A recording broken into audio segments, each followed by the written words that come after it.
മലയാള സിനിമയിലെ ഏറ്റവും നല്ല നടനാരാണ് എന്നൊരു ചോദ്യം ചോദിച്ചാൽ നിങ്ങൾ എന്ത് പറയും? ഞാൻ പറയും മോഹൻലാലാണ്. ലാലേട്ടനോളം അത്ര മനോഹരമായ സിനിമ കൈകാര്യം ചെയ്യാൻ അഭിനയിക്കാൻ അറിയുന്ന മലയാളത്തിൽ എന്നല്ല ഇന്ത്യയിൽ പോലുമില്ല. എന്നാൽ ആ നടനെ കഴിഞ്ഞ കുറേ വർഷങ്ങളായി മലയാള സിനിമ ഒരു നല്ല വേഷം പോലും കൊടുക്കാതെ നശിപ്പിച്ചു കളയുകയാണ്.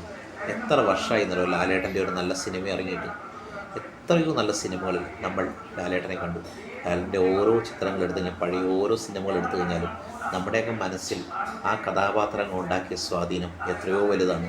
നമ്മുടെയൊക്കെ കുട്ടിക്കാലത്ത്, അല്ലെങ്കിൽ നമ്മളൊക്കെ സ്കൂളിലും കോളേജിലൊക്കെ പഠിക്കുന്ന കാലഘട്ടത്തിൽ നമ്മുടെയൊക്കെ ഏറ്റവും വലിയ ഹീറോ ലാലേട്ടനായിരുന്നില്ലേ? എത്ര നല്ല സിനിമകൾ, അത് ജീവിതഗന്ധിയായ, അതുപോലെ ഹ്യൂമർ സെൻസുള്ള എത്ര കഥാപാത്രങ്ങളെയാണ് മോഹൻലാൽ എന്ന നടൻ നമ്മുടെ മുന്നിൽ അഭിനയിച്ച് ആടിത്തീർത്തിട്ടുള്ളത്. ഏറ്റവും നല്ല ചലച്ചിത്രങ്ങൾ പലപ്പോഴും എടുത്തു കഴിഞ്ഞാൽ, ലാലേട്ടൻ്റെ ഏറ്റവും മികച്ച സിനിമകൾ എടുത്തു കഴിഞ്ഞാൽ ദശരഥം എന്ന സിനിമയിൽ രാജീവ് മേനോനെ ഓർമ്മയുണ്ട്.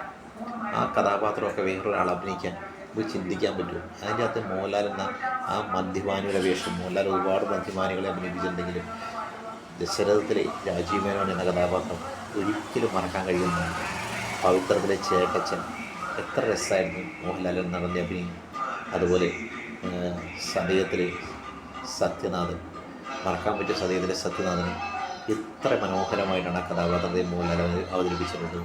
കിരീടത്തിലെ സേതുമാധവൻ, മറക്കാൻ പറ്റുമോ സേതുമാധവനെ?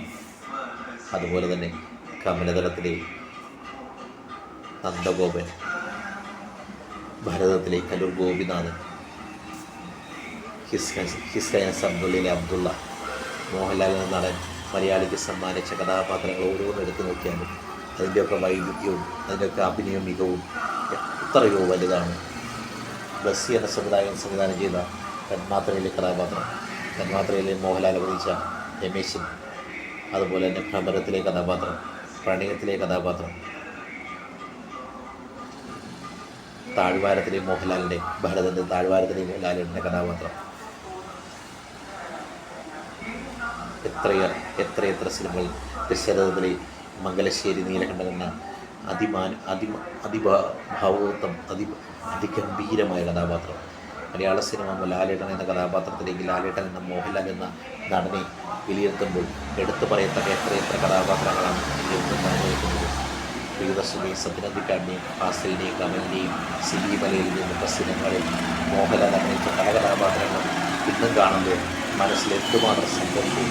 അത് അന്നത്തെ കാലഘട്ടത്തിൽ നമ്മളെ സ്വാധീനിച്ച ആ ചിത്രമൊക്കെ ഓർക്കുമ്പോൾ നമുക്ക് ഇന്നത്തെ മോഹൻലാലിനെ എന്തുമാത്രം മാറിപ്പോയിരിക്കുന്നതെന്ന് തോന്നും. ഇന്ന് ലാലേട്ടൻ എന്ന കഥാപാത്രം ഒരു അമാനുഷ്യ പരിവേഷം നൽകി അമ്മ ഇറക്കി വിടുകയാണ്. അല്ലാതെ ഒരു നല്ല നടൻ എന്ന നിലയിൽ ലാലേട്ടൻ ഒന്നും ചെയ്യാനില്ലാത്ത ഒരു കാലത്താണ് നാം ജീവിക്കുന്നതെന്ന് തോന്നിപ്പോകുന്നു.